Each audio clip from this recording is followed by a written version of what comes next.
বাংলাদেশের ১৪টি পণ্য নতুন করে জিআই সনদ পেয়েছে। ফলে এখন জিআই সনদ পাওয়া পণ্যের মোট সংখ্যা হল ৩১। রাজধানীর বেইলি রোডে ফরেন সার্ভিসেস একাডেমিতে এই সনদ দেয়া হয়।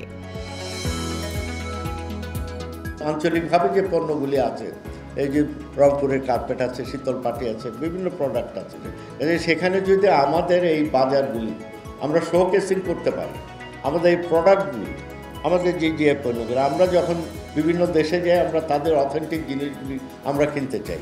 এই প্রোডাক্টগুলি যেগুলি জিআই পণ্য অ্যান্ড হোয়ার ইটস অ্যাভেলেবেল, এর জন্য সেন্ট্রালি এবং বিভিন্ন জায়গায় এয়ারপোর্ট সহ আমরা সেখানে সেল সেন্টার বা যেই জায়গাগুলিতে পণ্য হয় সেখানেও আমরা সেগুলি সেল সেন্টার করতে পারি, যেটা অ্যাট্রাক্ট করবে সবাইকে।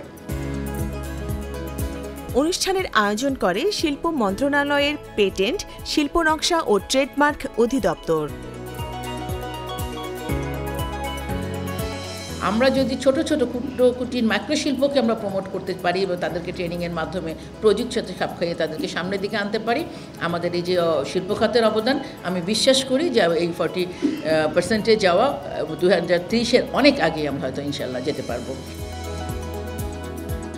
নতুন যেসব পণ্য জিআই সনদ পেল তার মধ্যে রয়েছে ব্ল্যাক বেঙ্গল ছাগল, টাঙ্গাইলের পোড়াবাড়ির চমচম, কুমিল্লার রসমালাই, কুষ্টিয়ার তিলের খাজা, রংপুরের হাড়িভাঙ্গা আম, মৌলভীবাজারের আগর আতর, রাজশাহীর মিষ্টি পান, গোপালগঞ্জের রসগোল্লা, জামালপুরের নকশি কাঁথা, টাঙ্গাইলের শাড়ি।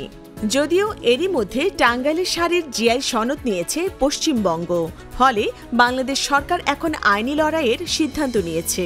যে আমাদের টাঙ্গাইল শাড়ি নিয়ে যে একটা আসছে সেই ব্যাপারে আমাদের মন্ত্রী মহোদয় তার বক্তব্য বলেছে, যথাযথ পদক্ষেপ নিয়েছি।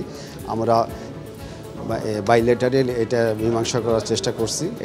এটা প্রসেসে চলছে এবং ইতিমধ্যে মামলার সমস্ত কার্যক্রম জেলা প্রশাসক মহোদয় মামলা বাদী হিসেবে ভারতীয় আদালতে করার জন্য আমরা আমাদের হাই কমিশনের মধ্যে সেই কার্যক্রম গ্রহণ করছে এবং ইতিমধ্যে আমাদের সমস্ত জেলা প্রশাসকের যত যে তথ্যগুলো আছে, একটা মামলা সংক্রান্ত যে কাগজ বলে তাদের আইনে আমরা যে সমস্ত সুবিধা পাই এটারও সর্বোচ্চ চেষ্টা করা হবে।